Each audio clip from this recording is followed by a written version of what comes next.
So good evening all. Uh, AMA now has started different topics like farming, organic farming, dairy farming, cattle at a large scale.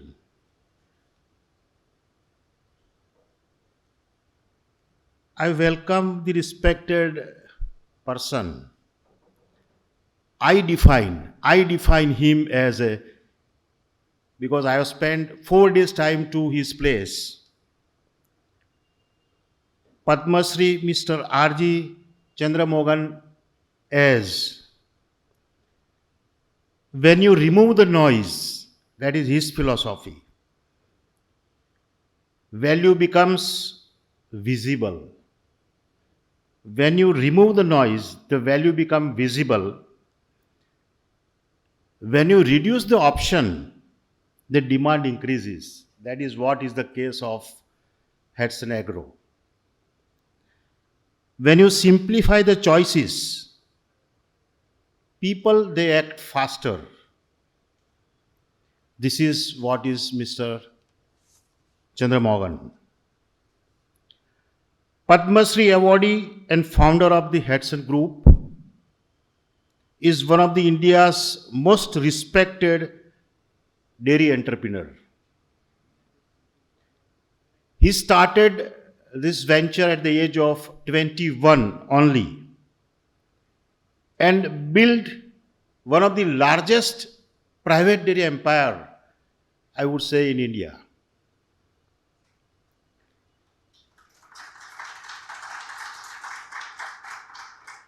And created a brand in ice cream, milk, curd, and paneer. The most popular brand of ice cream is Arun Ice Cream. Milk is Arogya Milk, Hudson Curd, and Ibaco outlets. His business journey is very different. A case study has been done by IIM Ahmedabad for the Hudson Agro. I would say that he has saved the poor people in South. I have gone to the history of their commitment to the milk farmer. And the most important commitment they have done is paying the money to the milk farmer by the digital mode, bank. And you would not understand what this means. In our Indian scenario, you see the village people. Most of the male in the village, they drink, they lost the money, gambling, nothing has been done to the family. This is what is the history and the miracle been done by the Hudson Agro, where the payment is being done by the digital transmission to the female. So this is the history the Hudson has made. Under the leadership of him, he collects nothing less than 30 lakh liter of the milk per day. It's not only the milk, it is the quality of the milk which matters. And I have seen and visited more than 10 collection centers of the Hudson Agro, where the quality of the milk in the form of the temperature, and that I call it a lactobacillus count, is been maintained by them. Here it is only collection. Here the collection with quality. And quality matters. And that's the reason, my friend, he is exporting to 36 countries the dairy product, which I would say I'm connected with most of the dairy. And here the rejection ratio is more than 95%. So I would say congratulate to him, his team, Hudson Agro, for quality collection of the milk. That is what is the history made. It is not only his commitment to the dairy and dairy farmers, his commitment to the youth. We are very happy that Commonwealth Games going to be held in Ahmedabad. We are happy. Everybody is happy. But his commitment to the sports, I have seen the academy, which is badminton academy there. One of the largest badminton court and the academy he has created as a social gesture to the society. Along with this, the chess academies he has created. And I would request all of you, when you happen to his place in South, visit this academy. Visit the dairy and you will find the difference between the cooperative dairies here and India and a private dairy. You will realize the difference between the private sector and the cooperative sector. And one of the game which I was not aware of was the penny quoit. And he started that particular game in that academy. With this small introduction, which is a loving introduction to me and to you all, I invite him to deliver the goods which I think most of the people here would learn a lot of things from him. And the title is so fascinating that how to maintain your industry, your organization beyond lifetime. It is something which I would learn a lot of things from him. So thank you very much, sir. Visiting here, one of the most important, prestigious organization of the country, which is Ahmedabad Management. And I would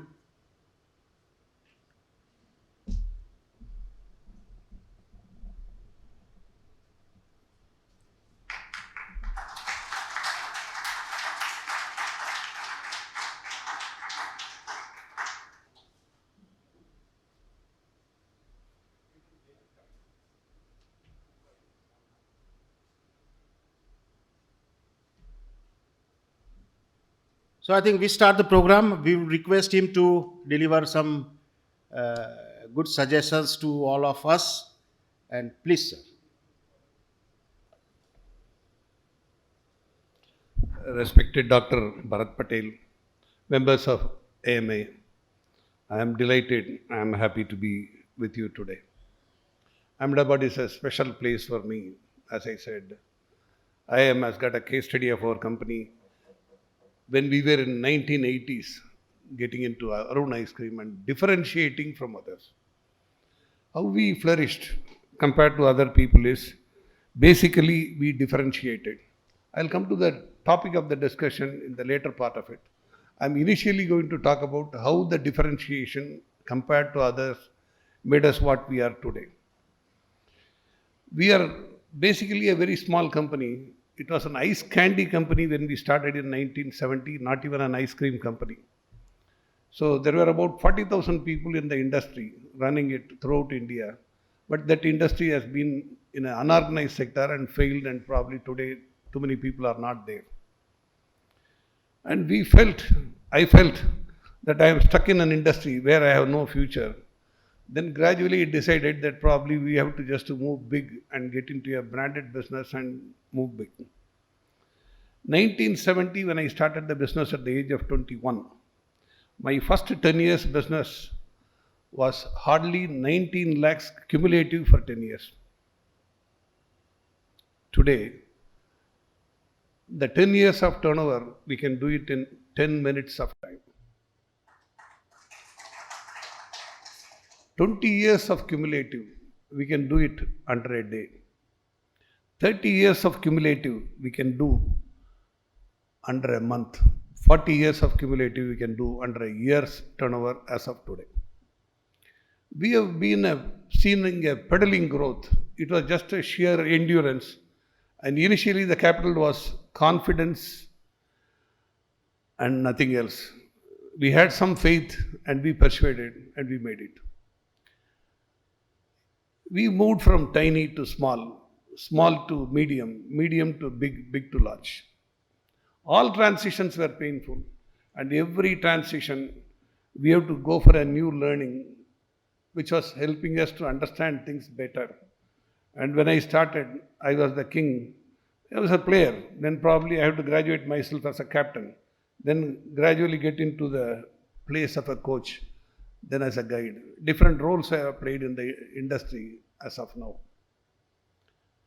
What the differentiation we made was mostly we tried to just look at a potential market than the existing market.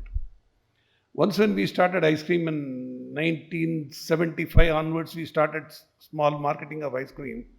City was flooded with national brand like Quality there in Chennai, and local brand, a big hotelier had a brand called Das Prakash, which was well established, and nobody was willing to look at Arun ice cream.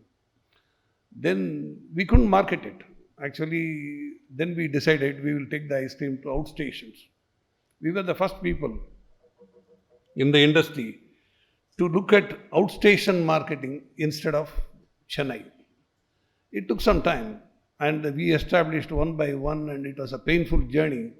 But the outstations never had the type of ice cream what city had. So we had a warm reception. I even recall a good friend of mine was running Quality ice cream at that time. They were very dominant in Chennai, but we were comparatively started outdoing better than the other people.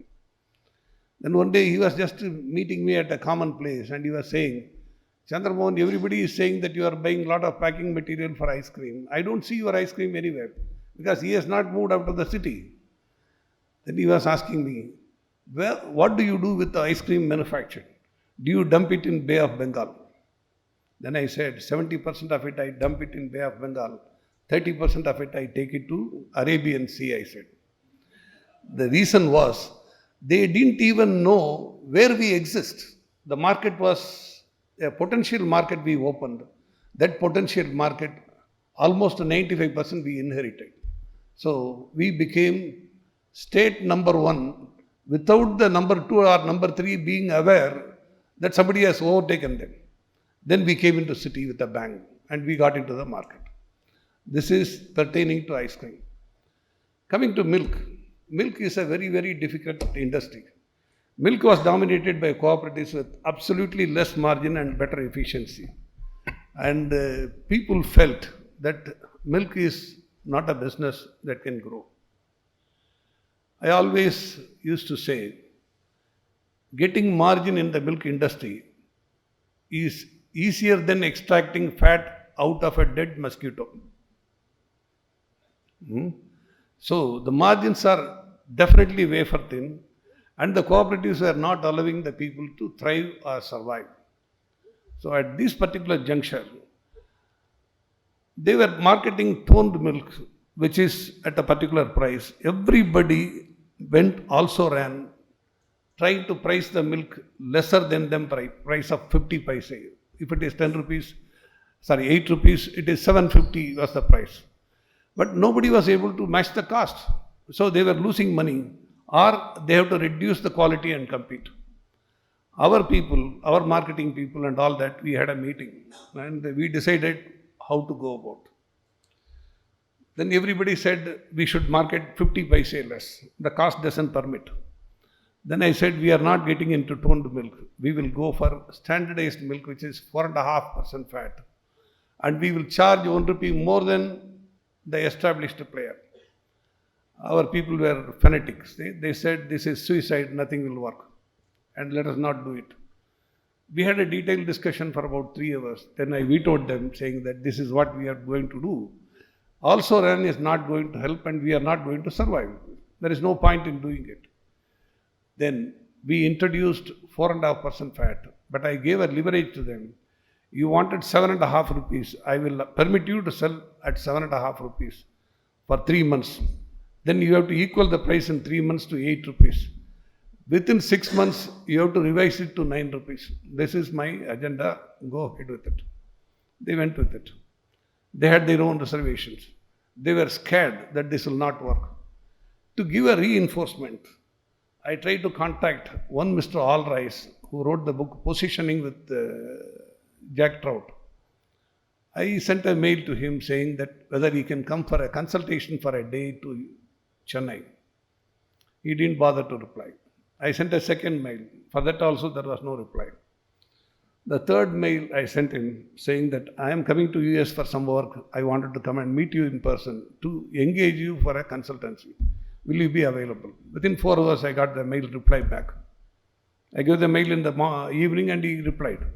Then we met. Then he came. He charged me $30,000 at that time per day.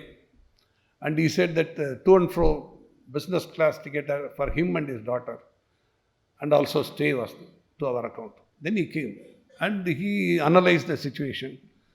Then finally he said, I go with what Chandramogan says, but mind has got a small space. So building a brand, if you are saying standardized milk, toned milk, technical terms may not reach the consumer properly. Then he put 4.5%, 4.5, and then put a round and said, you market it as 4.5% milk and this will work. We gave a teaser advertisement. It worked wonders. And today, we are the largest private selling brand in the country. And not only that, we are the largest private dairy in the country. It's not one of the largest, we are the largest. The second biggest dairy is only about 38% of our size. We sell something like 25 lakhs liters of milk every day. And we also sell about curd and other things to a tune of about 7.5 lakhs average, reaching a peak of 10 lakhs plus in the summer. Plus ice cream is our business. We built 3 brands. We decided only the brands can help us in this marginless industry. And we paid a lot of attention to building brands. Today, the company has got 3 brands which are exceeding 1,000 crores per year, against Hindustan Lever, which has got 19 brands exceeding 1,000 crores per year. These 19 brands, almost half of it is acquired brands, and internally developed brands are different. Ours is only internally developed brand, not acquired one. There was a problem in 1993-94 when Hindustan Lever came into ice cream business, and they were buying everybody left, right and center. We also had offer, and we were having persistent offer to sell the company and walk out. My good friend who asked me, where do you dump your ice cream, in Bay of Bengal or whatever it is? He's even today a very good friend of mine, and we have a lot of respect for each other. He said, Chandramogan, these guys have got deep packets. You don't stand a chance. Better sell it and walk out. I said, I started the industry only with 13,000 rupees. Let me wait, try to compete. If I don't feel that I will not get that 13,000 rupees, then at that time I will sell not now. He sold the company. And with the proceeds, he became the South India's largest share investor in the country. Today he is recognized as one of the top 5 in the country. He made it good. I went with not taking his advice. I also made it good. And at that time, I was doing a turnover of 9 crores versus 3,000 crores of Hindustan Lever. That means 333 times bigger. Today, the difference has become 1:6. We are at 10,000 and they are at 60,000. So, and these 60,000 also with a lot of acquiring different companies thereafter, including ice cream. So, we have no regrets. And this particular differentiation, not only we went with it, we are the pioneers of bringing down the milk production cost, working with Coimbatore Agri University to just help farmers to reduce the cost. We give veterinary services. We have tagged the animals. More than 15 lakhs animals are tagged. And we also have 6 lakhs artificial insemination done to the animals with our veterinary team and procurement team. What is it actually happens is, these farmers, once when they are producing milk, they were always handled by aggregators. And Amul has made a pattern of buying from the farmers, but there, the aggregators were having a stronger role. To break it, what we did was, we said we will buy only from the farmers, not from the aggregator. Few were coming forth. And even those people, when they are in financial crisis, the aggregator will fund them and he will take them into fold and the milk will not come. The finance is something like this: 10,000 rupees he will give, 300 rupees he will deduct, every day give me 100. And it looks simple like 3% interest front end, but it is actually 72% interest per annum. What has been happening is the aggregator will control the milk and he will decide the purchase price and all that, and he can also do the manipulation of controlling the farmer. We were finding it very difficult. Before demonetization, much before demonetization, 3 years before, when PM Narendra Modi brought demonetization, 3 years before, we made it as digital payment. Actually, the men folk comes to pour the milk. The women folk works at the back end. And once when she supplies the milk, this guy comes, he pours the milk and he takes the money, which was given in cash. He goes to Tasmak or the liquor agency. He takes liquor and he spends money and goes with the residue money. And they were never able to come out of the clutches of the money sharks, loan sharks. Then we were the first people. There were a lot of agitation from the farmers that this is not right and everybody is paying cash, you have to pay cash. And we stubbornly refused and went with it in a flush season where they cannot run from us to go to somebody else. But we made the system work within 1.5 months. And after that, today, earlier the bankers were just considering farmers as loan waiver farmers. If there is a loan given, they expect the farmers to waive the loan and they don't want to pay. So they were not respecting it. Today they have become an honorable customer of the bank. The bank manager goes to their house. He helps them in buying animals or probably educational loans. Everything he gives now. And we don't even recommend a loan, but the payment is routed through the bank. And any bank he wants, we will route the bank. And we work with the bank to first do the system, which is far ahead of the industry, either cooperative or corporate. We are the first people to do the farmers' payment directly, digitally, much before things happen. Now, once when the demonetization happened, the Indian Express deputy editor from Delhi called me and he said, "How are you managing the farmers' payment? Is it not a struggle? What are you doing?" I said, "Myself and my farmers are sleeping well, no issue for me. For the rest of the team, that may be different, but not for us." So this is what we have done. Another bigger revolution what we have done is milk and curd. We were the first people to 100% transport in a refrigerated vehicle. We were the first people to do it in the industry. It is little more expensive, but we were willing to do that because thermal shock is not there during the transportation, so the milk stays longer with good quality. This we were the first people to do it in the industry. We have also pioneered technology in different ways, and this helped us to establish market leadership in branded business. And about the differentiation, if you look at our ice cream parlors, IBACO, we have ice cream parlor model, which is also unique. And this particular model, what we were seeing is the bigger brands, they were giving it as an agency to the people outside. And the guy who is actually the trader who is handling it, when there is a power cut, he doesn't want to start the generator, though it is available. It adds to the cost. And he cuts the AC in the showroom. When the customer comes, he tries to put the AC, but the AC cooling will not come till the customer leaves. So, seeing the lacuna, we decided we will take the load of rental as well as electricity and also investment. And we started the parlors with that model. And we ensure, because the electricity bill is paid by us, the dealer is willing to start the current as soon as the electricity fails.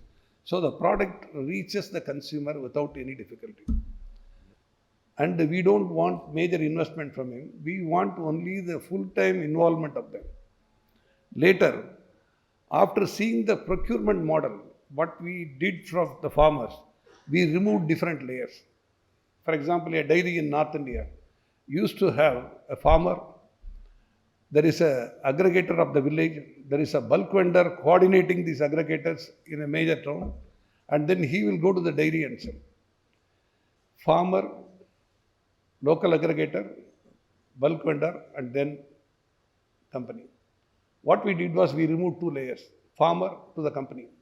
So this was one thing that made us have better margin in an industry where there is no margin. That we were able to do. Second thing what we did was, after the company products are made, that is being sold through distributor, we also went through a process.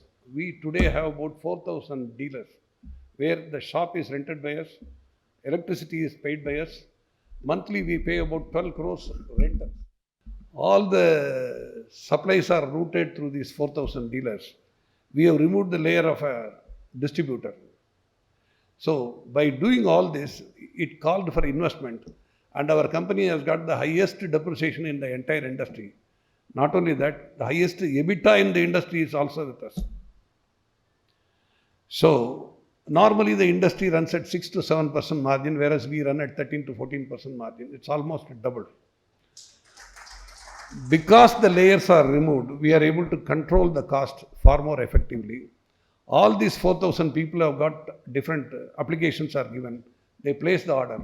We have got 23 factories located at 6 different states: Tamil Nadu, Andhra, Telangana, Karnataka, Maharashtra, and Orissa. And all these factories are well connected. The IT system is robust, and we are able to control the things far better.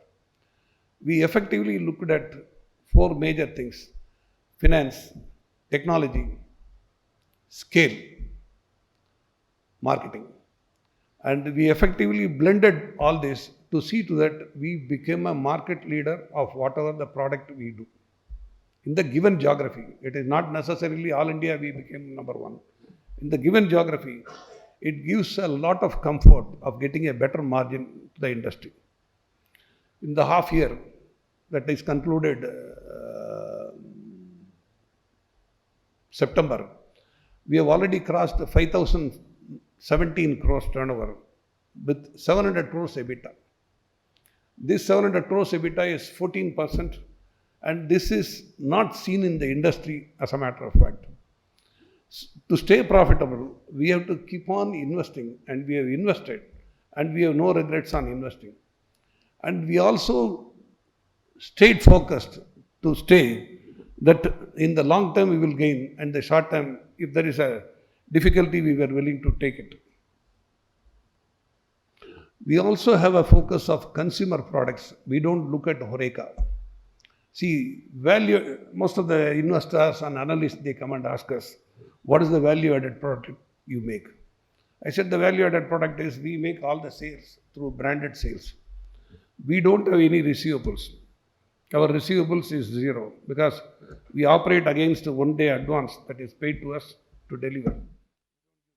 We have put massive infrastructure. Now, once when we have put this type of infrastructure with the strong brands, we are able to control the cost much better. And again, we have done a lot of backward integration, like renewable energy. We almost have 75% of our purchases from renewable energy, where we are able to control the cost effectively. We make our own film for packing milk, and it is not bought from anybody. And all these investments, we stayed focused, and we never diverted our attention to buying properties or buying different things. We stayed in our business and we focused on the business. Today, as I said, double-digit margin itself is very difficult. Now we are in a position to do even much better than that. Now, we also had certain things. In 2015, there was an enormous supply of milk, and we couldn't handle. And the supply was much more than what we could handle. Our capacities were running short. And we have to give a milk holiday. As a policy, we don't want to give a milk holiday. which normally any private people will say, tomorrow I will not take milk because I don't have requirement. We went with an offer saying, tomorrow evening don't supply milk, but you will be paid based on yesterday's supplies to you. Make use of the milk. And we don't want it. And we paid 1 crore and 15 lakhs in 2015. And that gave a tremendous confidence for the farmers. These guys will not desert. And we also had crises for the consumers. For example, earlier we used to transport ice cream to outstations through dry ice packing, not through refrigerated vans on those days. This dry ice packing, we used to send it by train. And all of a sudden, due to a big storm, a bridge was washed away. Chennai was cut off from the south stations where we had supplies. We in fact bought dry ice and went on a van and delivered. And when dry ice is not available, we suffered a lot. But we saw to that the market doesn't take the beating, even if the cost is more. We have incurred more cost to see to that we supply. We got dry ice from Bombay, transported by air, and we supplied. So we ensured the customer the confidence is more important for consumers, farmers alike, or suppliers. So all these things worked for us. We became a trustworthy partner for our suppliers as well as this. Even in industry, if somebody is coming and asking me suggestion, I am free to offer the suggestion how to improve on it. My son always used to say that why you are giving free consultation.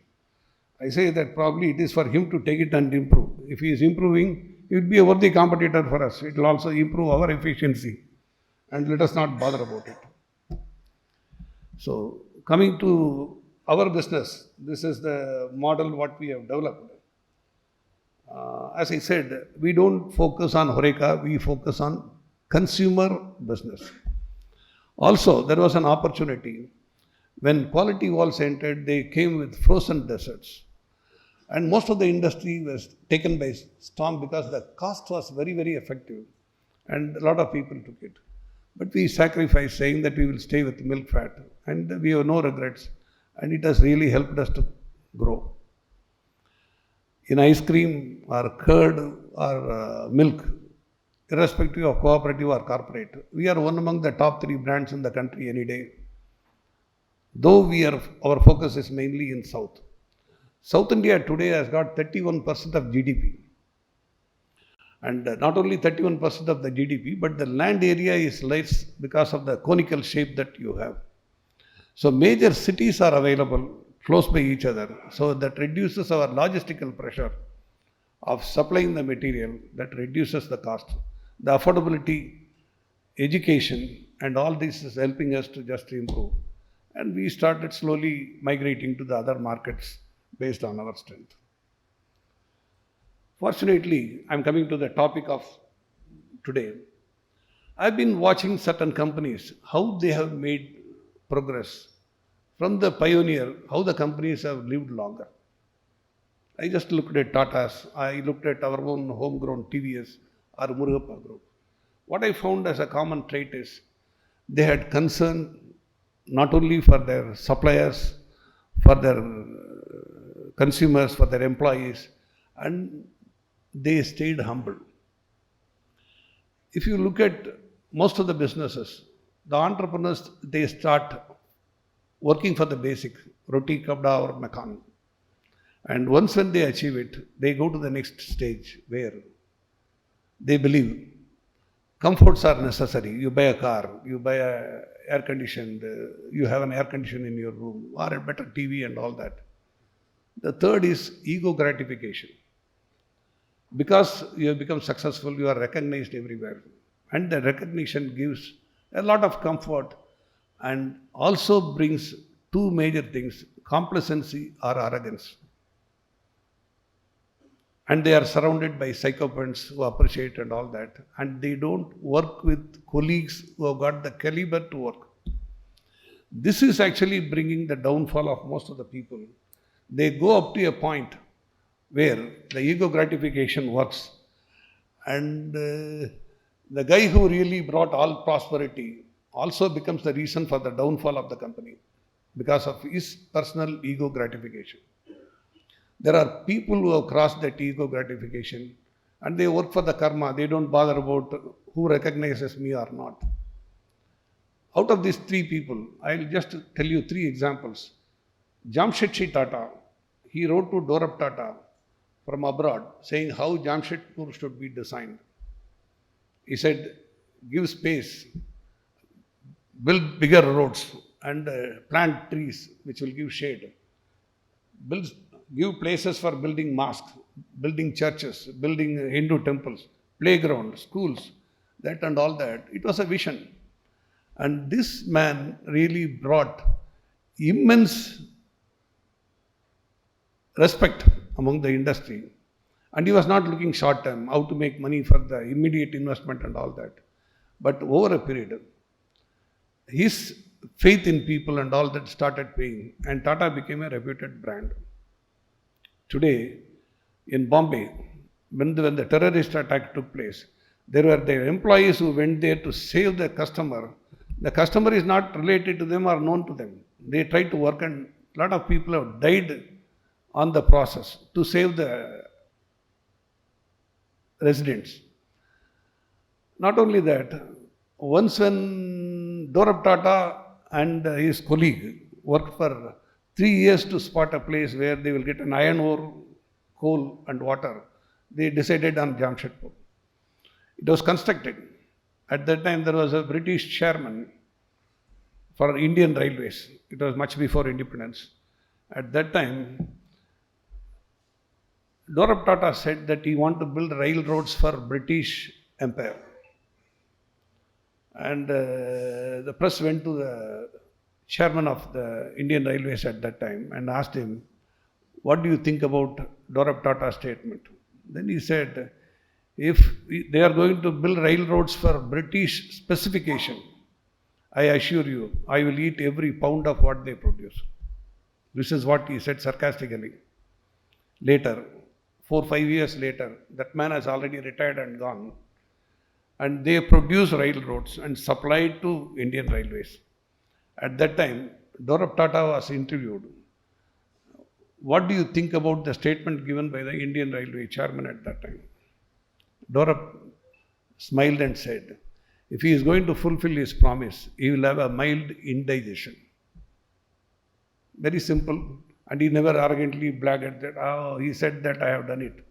So these type of simple and efficient people, they really built a culture in the organization. In Tamil Nadu, there is a company called TVS, you must be aware of. TVS. Actually, the directors are very good friends of mine and we interact. And one time Gopal Srinivasan was talking to me about his grandfather, the founder. They were nothing but one of the spare parts seller in Madurai. Nothing more, nothing less at that time. Second World War took place. And at that time, every material was under crisis. And everybody looted the consumer with price increase. 100 rupees goods was sold at black market for 700 rupees, 800 rupees. And one person who stood adamantly and sold the price only on recommended lines were Sundaram Iyengar. Sundaram Iyengar, he only verified whether it is bought by a trader or an actual user. Once when he was clear that it's an actual user, he supplied them at the same price and he built a goodwill. World War stopped after 2-3 years. Now, two things happened. Every customer wanted to buy from TVS. Every supplier wanted to change the loyalties from the old supplier to TVS. That gave the major boost. From there, the TVS emerged. So, goodwill is a foundation that is being laid for years. And these people have laid the foundation. If you take Tatas or whatever it is. Today, if we take these people, whenever they venture into new business, the goodwill is the hidden asset that they are investing, not the money. Godrej is into properties. It is selling well. Titan went into watch industry. When it was flooded by imported watches, they scored. Now they went into jewelry, Tanishq. They are scoring. The reason is people have got trust and faith. And The founder of any company has to build a trust and faith that has to be maintained by the successors to stay longer. Murugappa Group, Mr. M.V. Subbaiah is a good friend of mine. In one of the sessions, in a big forum, business forum, one guy was asking M.V. Subbaiah, when do we start training our children for the value system of the family? Then M.V. Subbaiah immediately answered saying, from the time of birth you have to teach him. That is, you have to live the life the way that children have to follow. You are the best trainer. So they were all not looking at short term, they were looking at long term. They were not looking at immediate growth. They were looking at a stabilized growth. And they had the transparency, and above all that, they had the endurance to stay not making money when everybody was making money. When everybody was making money, all the people evaporated after 3 years. The only guy who stood was T.V. Sundaramayangar. So, this particular business or anything, trust building is the most biggest thing. And if you are building trust, and if you are in a position to avoid after ego gratification, to stay alive to do business, business will flourish. That is my observation from seeing the people who have done it, and the companies which are more than 100 years old, still running well and growing faster. Today, if you take the finance company, Bajaj Finance and Cholamandalam Finance have got a market cap of 1 lakh crores plus. What is their experience in finance? They were into automobile business that they came. The investment was the trust being built by pioneers. If you take today two-wheeler market, the only engineering commodity where we compete Chinese and beat them is in automobile, two-wheeler industry, where Bajaj as well as TVS, both the companies are beating them in African market. The African market is swayed by people from Bajaj as well as TVS. TVS has done 26,000 crores in half yearly, and Bajaj has done 28,000 crores. Neck to neck, both the people are working on it. They are doing extremely well. The fundamental necessity, in my opinion, for long-lasting companies is the founder is responsible to build a culture of trust, how it can be sustained by the successors. And that is the only way, I believe, that any successful organization can thrive. So thank you for the opportunity, gentlemen.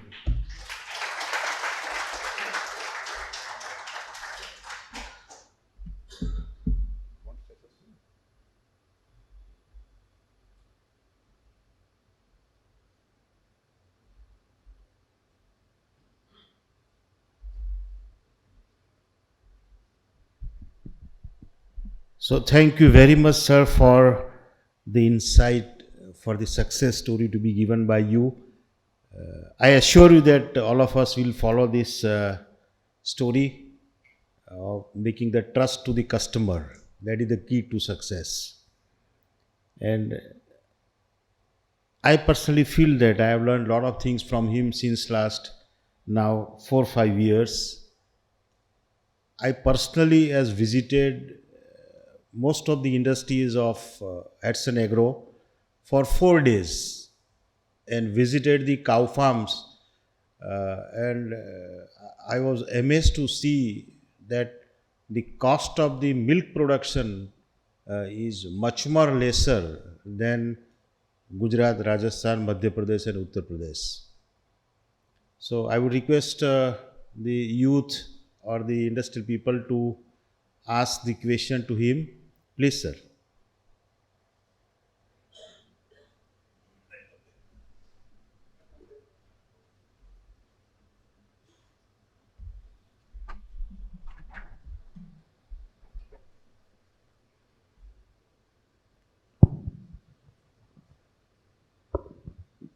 Good evening. Good evening, Pradeep. I learned a lot today and always. I must congratulate you, Rajesh Bhai, and our Ice Cream Association for bringing the tax from 18 to 5%, which is going to help a lot to the milk farmers. The main question I want to ask is, you had mentioned me 10 years back that you had a scheme where you have, take a hall and give ice cream at a particular rate and people can eat all they want to eat. So what was that scheme? Actually, we established our ice creams in rural areas. When we came to the city, we were still unknown. We wanted to create publicity more than advertisement. Publicity means it is reported by press or somebody else.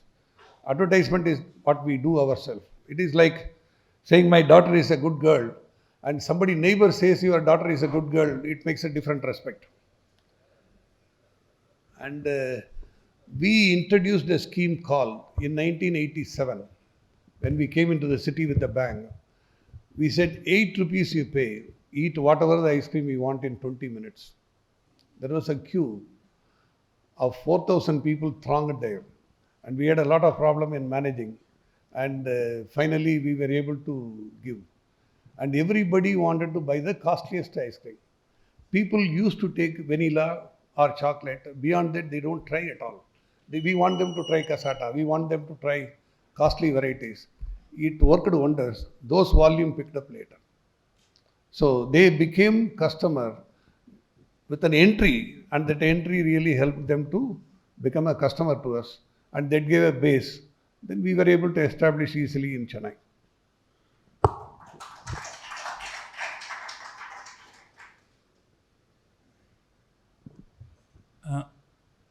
Mr. Chandramogan, Yes, sir. Thank you very much for the lovely talk and very inspiring indeed. I'd like to know your views on succession planning in building a long-lasting organization. Actually, I have only one son and he is already fully into business. And he had an interest right from the age of 13, 14 to just know what is happening and all that. And today he is the guy who is running the show more than me. I give the guidance, direction, and the day-to-day function is done by him. And he is able to execute things. And we have got about 11,000 people working with us. And indirectly and directly, we create employment for 58,000 people, including the agents who are associated with us, or the truck drivers and all that. Indian workforce is 58 crores. So 1 out of 10,000 is associated with our company. That's a good mark. And he is managing it, and I am not managing it. Thank you. One related question.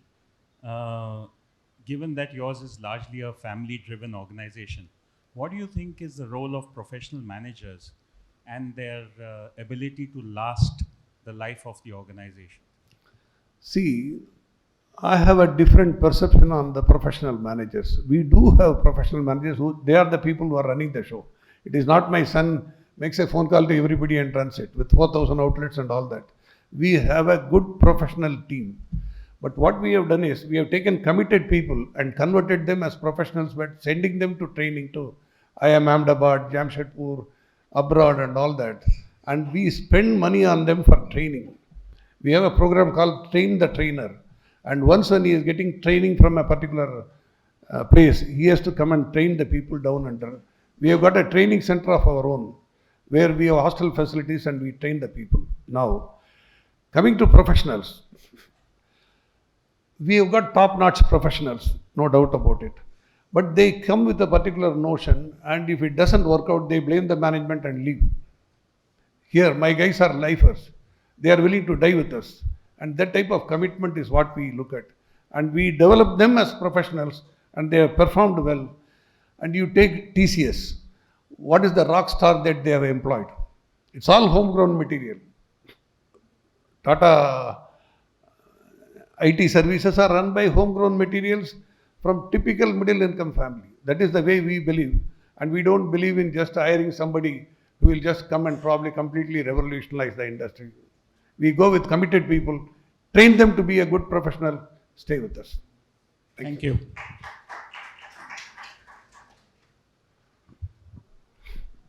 Good evening, sir. Good evening. Thank you so much for your for sharing your life's journey and such amazing insights which you would have come across many years within this half an hour. My question is that when you started off with this business and today the scale at which you are, how would you go about building the organization, and how would you identify such committed people? Because identifying the commitment comes only once they are with you, right? Or what is the way to figure this out when you are hiring such people? And obviously continuity comes later on. And then how you work on transferring your thought process and making them understand that what is it that needs to be done. Actually, it leads to more unlearning from what we have done earlier. If we stay with the past success, that doesn't take us, yesterday's methods will not take it to tomorrow. We have been constantly updating ourselves. We have been allowing the people to update.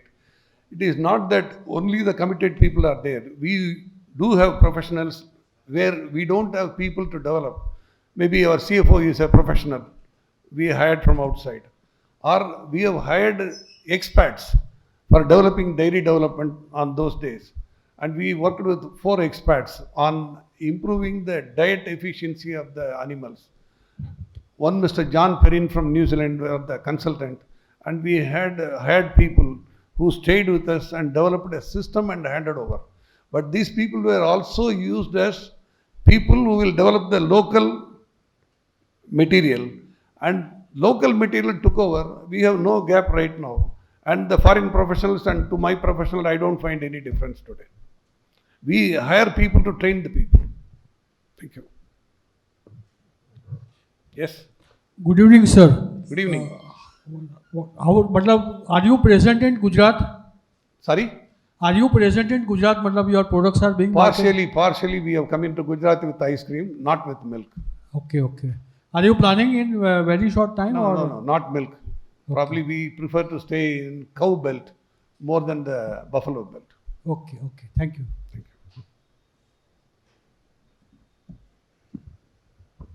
Good evening, sir. One question about milk. How do you tackle adulteration of urea and palm oil in milk? See, the palm oil adulteration is not dominant in South India, as a matter of fact. South India is comparatively having better systems compared to North or whatever it is. Now, coming to your, we even go up to antibiotic testing. And our milk powder is sold at a premium. We sell our milk powder because it is antibiotic free. We are able to command a premium in the entire northern market or eastern market. Now, coming to quality parameters, we have got a product development center in our head office right now in Chennai, which we have invested about 40 crores.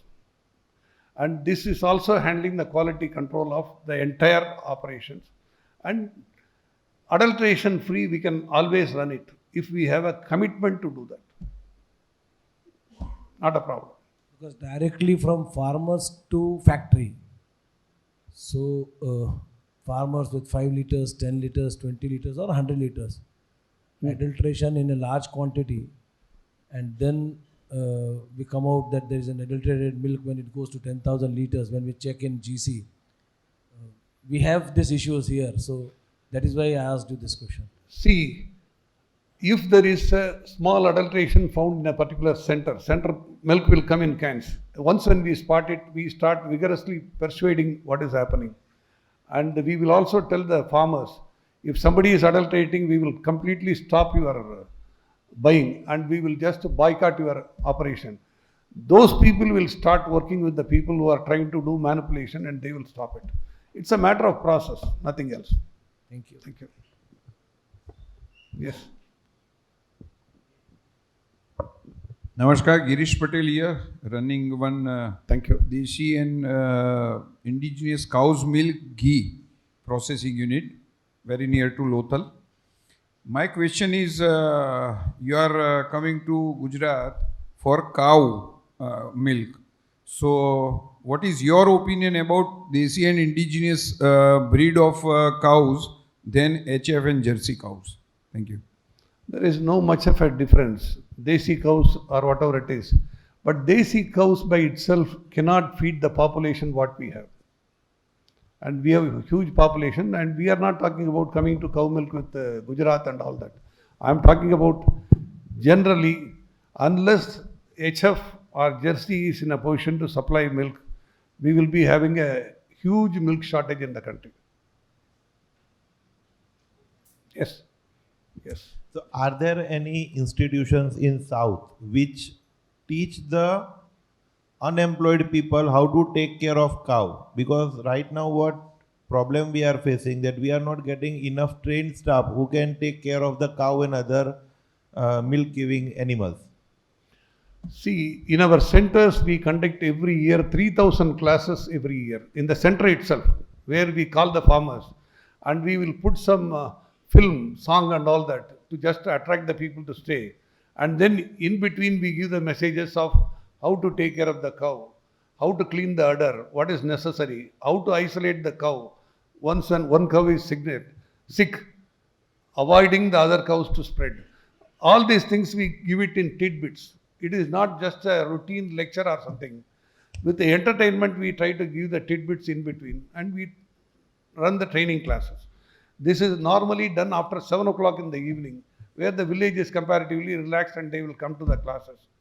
And we also see to that major attraction of a TV program doesn't clash, so that the attendance is better.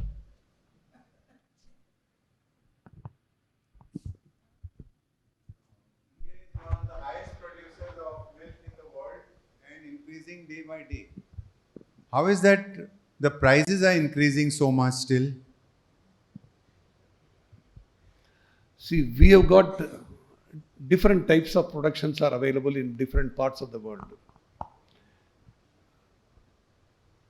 If I go to Russia, there is a guy who is owning the land of something like 16 lakh acres of land to produce less than the milk what I am collecting. He is doing 120,000 animals milking.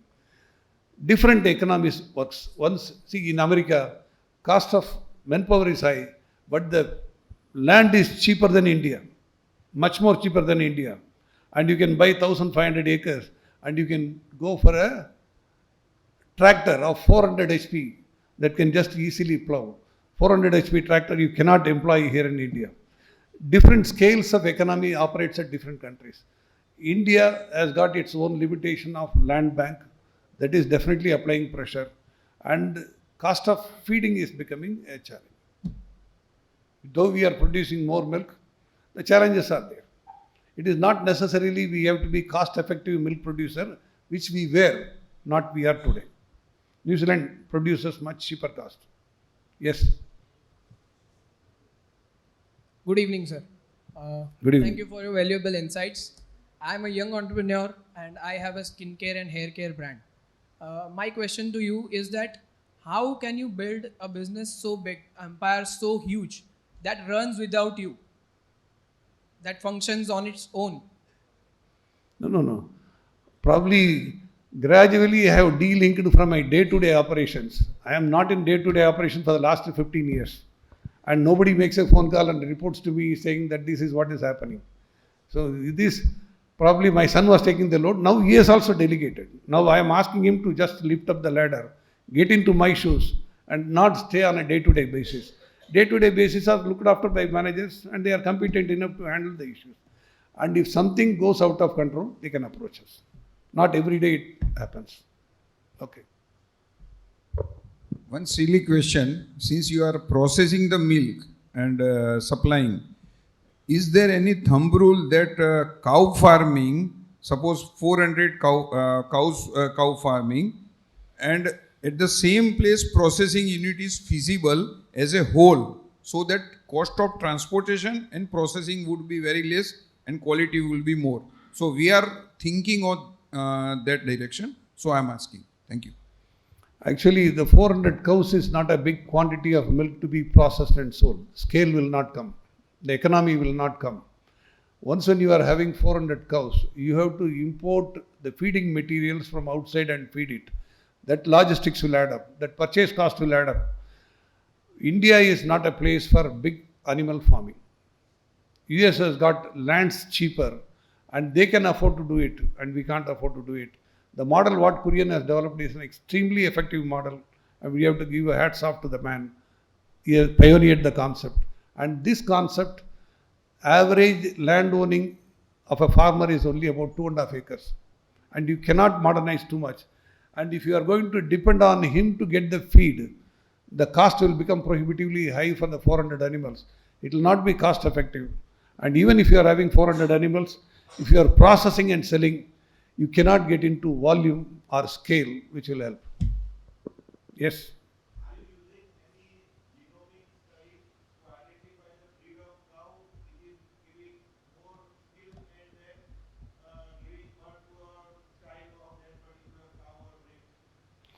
No. Actually, as we have started tagging the animal, today we know the pedigree of father and mother. We know the disease of father, we know the disease of mother. What is it likely to be with the daughter, cow and all that? Also, because of tagging, we avoid the semen given by the father to the daughter. So we avoid the semen. So all these things are helping us to improve efficiency in a better manner.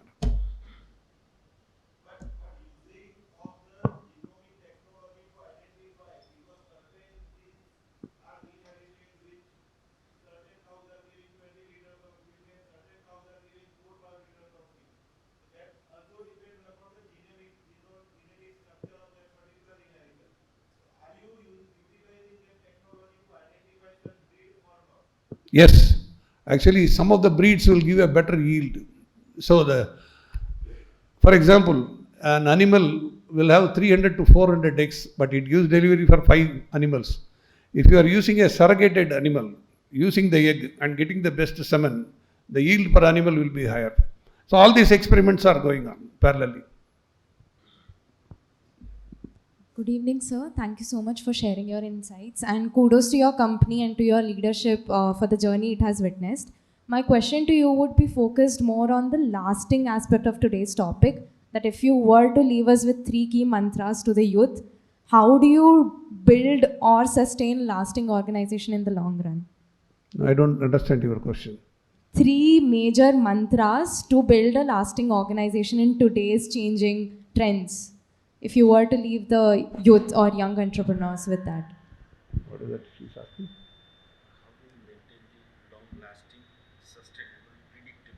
So 3 mantras or 3 ideas to. See, we have an ambition to maintain. It is for the successive people to do their homework properly to just sustain.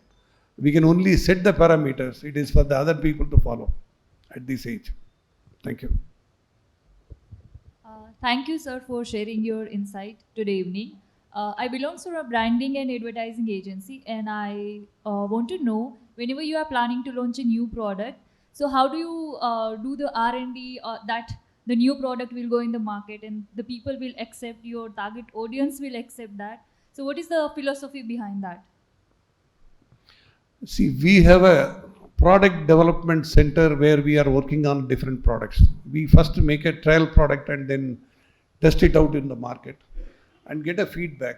Sometimes probably the feedback will just ask for adjustments, and we will start doing all the adjustments and then introduce the product. Say for example, we introduced a new product in the ice cream category with our extrusion plant, we call it. We introduced an ice cream called donut ice cream. And this is sold for 10 rupees. It is doing well. Not that every product research what we are doing is working. Say sometimes 5 out of 10 may fail and 5 out of 10 may succeed and 2 out of 10 may succeed extremely well. This is like a venture capitalist. We have to keep on trying. Thank you. Thanks to yes. Chandramogan sir and the Bharat Patel sir. We really appreciate your spirit. You are actually helping the Indian economy, as India is an agriculture country. So during this speech, Mr. Bharat Patel sir told that in other part of the India, your dairy milk production cost is very low. So what are the key factors which reduce the cost of the milk production? And that is the real challenge in right now. Sorry, you are not holding the mic properly. Sorry, yeah. Gujarat? In compare of the other part of the India, the milk production cost in your dairy is very low.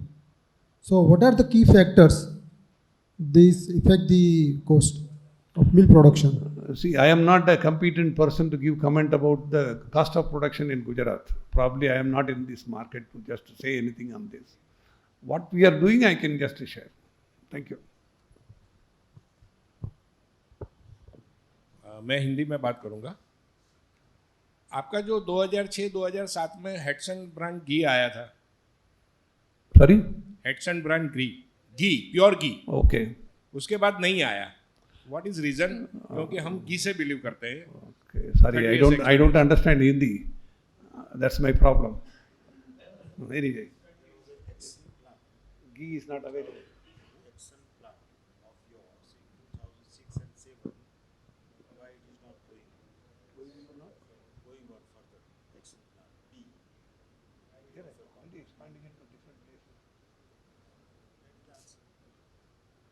You are talking about ghee, you are talking about everything. No, we are expanding continuously. 2006-07, we had about 9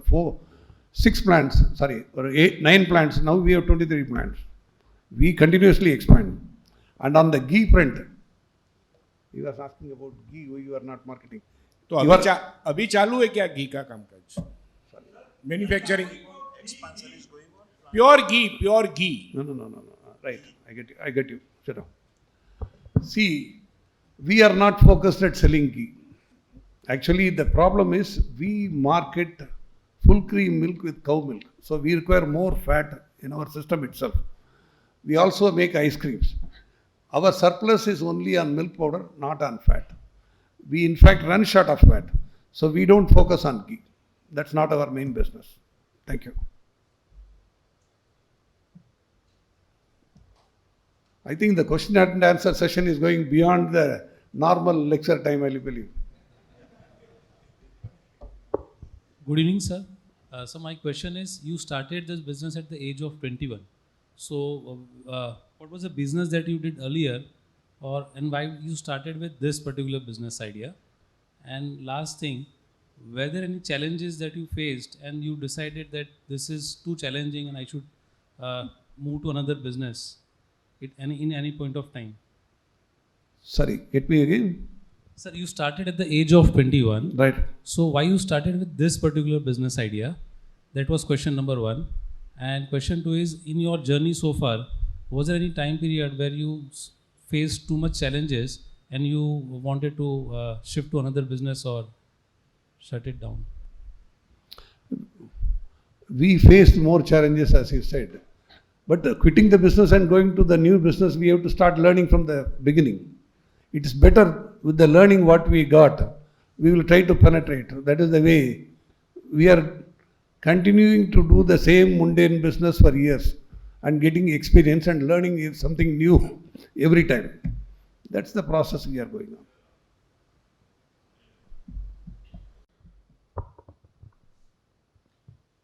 Sir, in our northern state, cow, we are believed as a mother.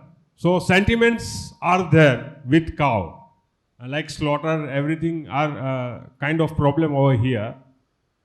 So we are trying to make some cow town sanctuary near Ahmedabad, 100 kilometers away from here. Now I just want to ask that what is the good solution for this stray cattle? One thing. And second, one business question I want to ask you, though you are since long in this, in our Gujarat, the cooperative sectors procuring the milk in kind of fat. In? Fat. Wait, okay. Not weight. This is fat. F-A-T. Fat. Okay. Right. And they are selling. Actually, I just want to know the mechanism or the business gimmicks behind this. When they, I just want to explain. Otherwise, okay, go ahead. Please. So they are procuring from the farmers in terms of fat, and they are selling the same in liters to the consumer. So I'm just, since long I'm thinking about this, what is the business gimmick between this? You want to answer it first? You want to answer it? See, this is a good question where I am Dr. Bharat Patel, joint replacement surgeon. Now I am replacing chemical fertilizer and pesticide against knee and hip. So the first question was, how will you manage the cow which is non-milking cows, which is the biggest problem in India, because our sentiments are not with the slaughterhouse. The only answer that you make the cow dung to gold. So the project which has been put by the central government, our beloved Prime Minister, is Gobar Dhan project. Gobar Dhan. From Gobar to Dhan. So you earn a lot of money and there is a self-sustainability of that farm, which is non-milking farm. And we have started this project in Lucknow, Kahna Upvan, where there are 12,000 non-milking cows. And in UP, this is the biggest problem. So your answer to the stray cows is this. Second very important thing which a lot of people have started is artificial insemination to the non-milking cows. This is also one of the things where you can maintain your stray cow farm. So I think you are satisfied with the answer where.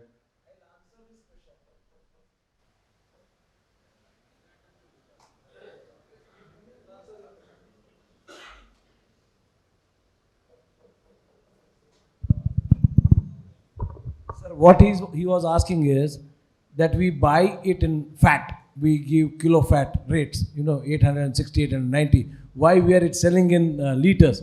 He is not aware that the fat from animal to animal changes. So that is why he is asking why you buy in fat and sell it in liters. See, no, in fact, paying the price based on fat is the formula that is adopted for buffalo milk, not for cow milk, number one.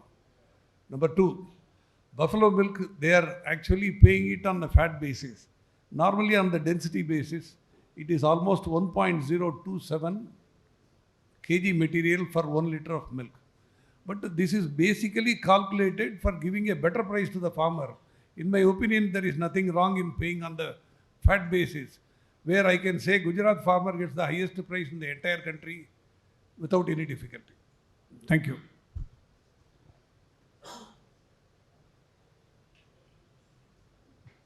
I think I've already answered, I believe. I think I require time to recoup. Thank you. So thank you very much, sir, for the excellent discussion by the audience and you, sir. So thank you very much, sir. Thank you.